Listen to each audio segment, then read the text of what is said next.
Assalamualaikum warahmatullahi wabarakatuh. Kembali lagi bersama saya Chelsea Nabila Alvina dari kelompok 4. Ingin mewawancarai salah satu guru di SMK Farmasi Puskesmas, yaitu Ibu Arsyah.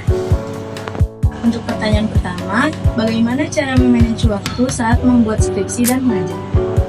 Ya, kebetulan kan pertama ibu masuk di sini posisinya masih dalam keadaan membuat skripsi atau menyusun skripsi, sama ibu ada ngajar jam privat lain kan.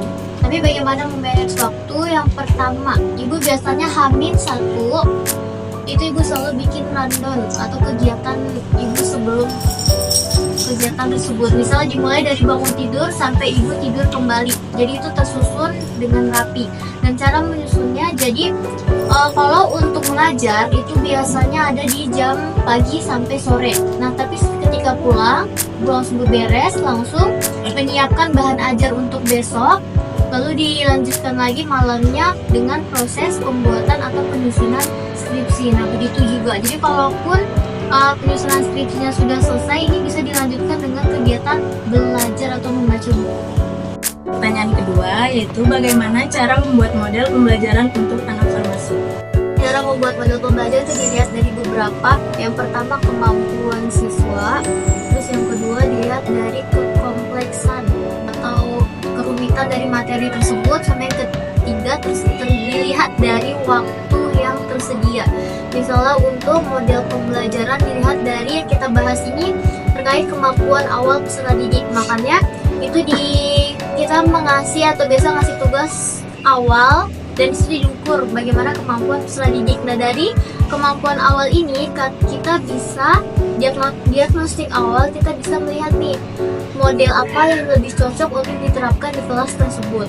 Terus yang kedua, kita bisa lihat dari kekompleksan materinya. Kalau misalnya materinya lebih kompleks atau biasanya berhubungan dengan hitung-hitung, itu nggak jauh juga dengan pembelajarannya kelas yang lebih serius, contohnya discovery, PBL, atau inquiry. Tapi kalau misalnya pembelajaran yang lebih mudah atau tidak membahas tentang perhitungan, itu biasanya menggunakan pembelajaran cooperative learning atau melalui games. Dan yang ketiga, lihat dari waktunya. Kalau waktunya tersedia cukup lama, itu biasanya menggunakan yang tadi lebih serius, yaitu seperti discovery dan lain-lain. Dilihat dari tiga hal tersebut. Baik Bu, untuk pertanyaan ketiga, kenapa style Ibu saat mengajar sangat lucu dan modern? Tingkat kepercayaan diri masing-masing orang itu kan berbeda-beda. Mungkin ada yang berdasarkan sepatu, outfit, make up, ataupun skincare. Nah, kalau dari ibu sendiri itu berpengaruh terhadap outfit. Jadi kalau misalnya ketika bangun pagi, itu pasti ibu sudah menyiapkan bajunya itu di malam hari. Jadi kalau misalnya ibu rasa bajunya ini kurang nyaman, itu jadi akan berpengaruh kepada mood ibu. Jadi kayak nanti mungkin ketika mengajar jadi tidak percaya diri, apalagi kan ibu berhadapan dengan banyak orang ya, atau banyak terhadap peserta didik yang cukup banyak. Jadi senyaman mungkin ibu juga membuat mata peserta didiknya nyaman juga. Baik, untuk pertanyaan keempat, apa perbedaan Ibu mengajar di SMA biasa dan di SMK Farmasi Puskesmas?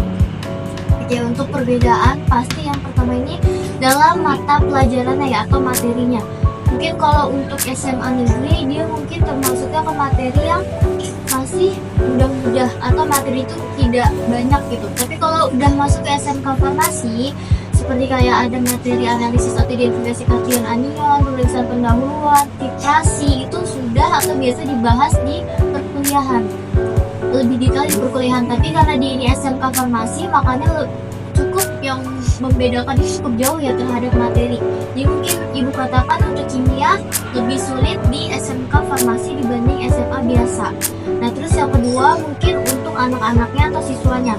Kalau di SMA itu kan biasanya anak-anak masih mencari jati dirinya. Untuk kedepannya dia ingin mengambil apa atau prospek kuliahnya ini nanti apa. Tapi mungkin kalau untuk anak farmasi dia sudah tertata. Dia mengambil farmasi untuk kedepannya. Jadi untuk kesadaran atau motivasi pembelajarannya lebih baik atau lebih bagus anak SMK Farmasi. Baik Bu, untuk pertanyaan terakhir, apa yang membuat Ibu tertarik menjadi seorang guru? Oke, sebagai yang alasan ibu menjadi seorang guru. Sebenarnya seorang guru itu nggak mudah ya, apalagi ibu belum nikah, belum punya anak, tapi harus membimbing atau mendisiplinkan anak. Itu menurut ibu PR paling susah. Terus yang kedua, guru itu, ibu yakin orang yang menjadi guru pasti orang-orang pilihan atau orang-orang yang sudah ditakdirkan untuk menjadi guru.